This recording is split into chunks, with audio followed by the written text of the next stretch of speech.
Everyone, welcome back to our channel again. In today's quick video, you are going to see how to recover WhatsApp V1's photos or videos. So let's head over to our WhatsApp application first and then head over to the conversation. From her, we can get our V1's photo. So let's just watch it.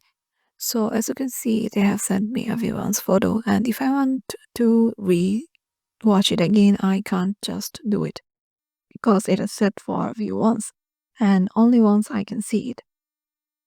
So let's head over to the three dots icon on the top right and go to settings. And from here, if you go to privacy, you won't find any option to download your data. And also your storage, and go to your storage and data.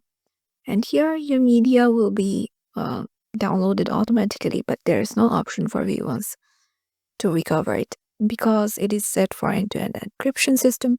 And as for privacy control, WhatsApp has made it limited so that we can only once see the V1's photo.